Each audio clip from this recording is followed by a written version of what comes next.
What is up, metal and heavy music fans? It's Flight of Icarus again with MetalTrenches.com, and today we have a review of Panopticon and their new album, And Again Into the Light via Bindrune.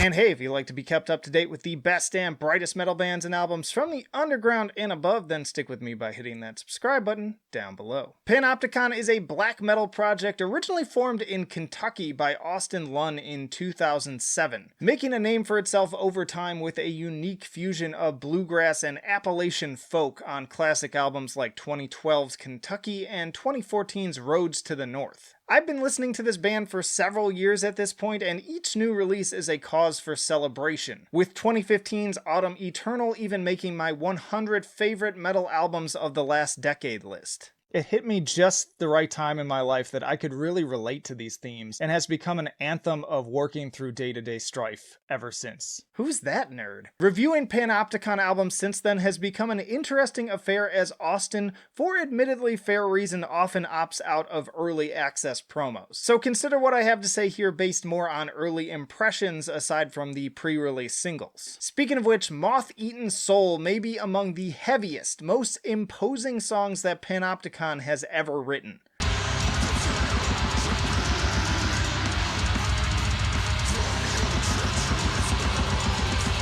It's the most black metal Austin has sounded in a long time, with his deep, throaty snarls echoing commandingly alongside dark, ominous tremolo lines. But there's a duality to be found here as well, with these more malicious elements offset by the haunting, melodious sound of the strings that pick up later on.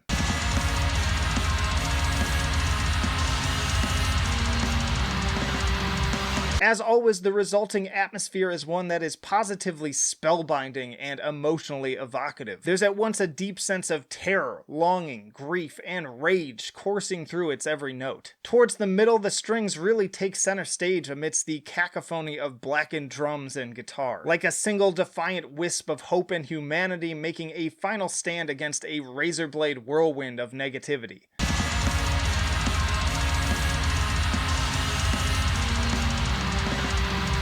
No Hope was the other pre-release track, and a lengthy one at that, running over 12 minutes. This one, true to its name, has more of a soaring, uplifting sound that feels like it would have been right at home on Autumn Eternal.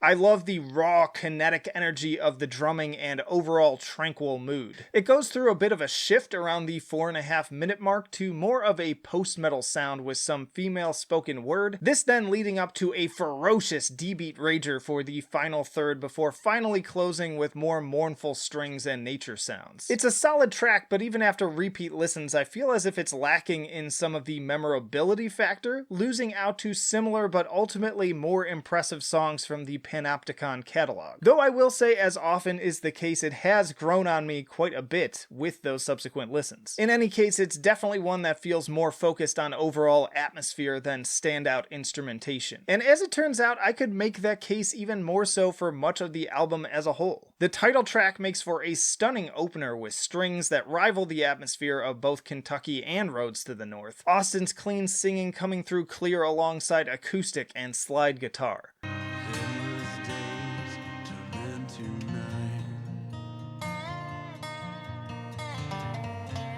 This transitions seamlessly into Dead Loons, which starts off as a kind of spacey, ambient soundscape of sorts for just over like 3 minutes before the doomy distortion kicks in. It's a long build-up and continues to be, with its instrumental atmospheric approach slowly adding layers of new elements over time, and then finally at the 6 minute mark we get the kickoff of the vocals. I will say it's kind of an interesting choice so early on in the album, as this feels much more like a closer to me. That said, the strings solo towards the end is equal parts jaw-dropping and heartbreaking. And let's also just say in general that if you came for the strings, you're gonna get plenty of that on this album. Rope Burn Exit again opens with them front and center, even giving me some A Forest of Stars vibes. There's so much stunning emotion soaked into every melody, and this quickly moved it to my top 3 tracks as a result. A Snowless Winter has similar vibes, but this one with a pretty wicked rock and roll guitar solo at the end.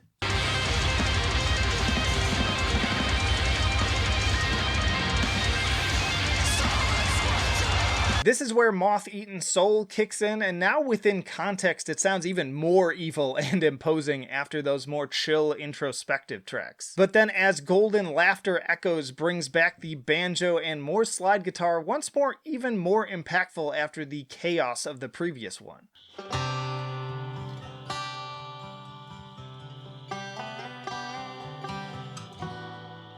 The atmosphere here is thickened further by sounds of crickets and bird calls. It's the perfect timing for an interlude, and I gotta say that it's these dynamics that make Panopticon stand out amidst the constant drone of many other bands in this genre. This ends up further setting up the soft acoustic and clean singing of The Embers at Dawn, which actually reminds me a little bit of Radiohead's How to Disappear Completely in a spiritual sense. It's a lovely track with rich, velvety production that wraps around you like a warm blanket. That is before those blast beats pick up once more. And then of course we close out again with the aforementioned No Hope, which thematically does make sense as a conclusion with its pretty positive message overall. One of continuing to overcome strife no matter what. At an overview, I'm enjoying this album well enough, but it's too early to tell just how I truly feel about it. I will say that it's not having the same instantaneous effect as many of the previous albums did, but a project like Panopticon always warrants further listenings over time to let all of its majesty fully seep in. For that reason, I'm not going to give And Again Into the Light a flat score. I just haven't had the same amount of time and repeat listens as I've had with other albums to make that seem fair. But suffice it to say that if you love Panopticon or the realms of post-black and black gaze with a folky twist, chances are you will really enjoy this album. I only ask that if you do, and this is your first foray into the project, please also backtrack to the previous material. But before I go, I want to give another shout out for an album that I think that Panopticon fans will enjoy in Moule, and their album Jord.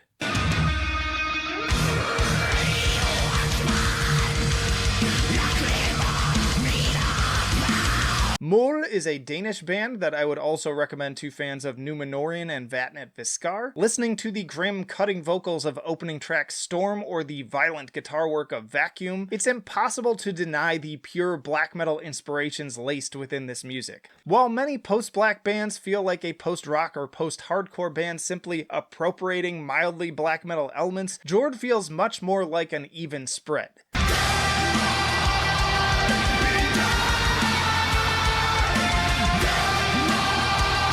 Yeah, there are still drifting, atmospheric moments akin to Phobonoid, but even clear meditative wellsprings like Lambda are quickly poisoned by the viciously assaultive transitions to others like Ligament. Much like in real life, both terror and beauty lurk around every corner. Honestly, Jord is among the best black gaze albums I've heard and really amounts to much more than that genre tag would imply. But y'all, that's it for now, but be sure to stick around for more album reviews, tier lists, interviews with bands on the podcast. Drop a like on the video and a comment if you enjoyed it, and of course subscribe if you have not already. You can also chat with me on Discord and support on Patreon, but that'll do it for now. Flight of Icarus signing off. I will see you in the trenches.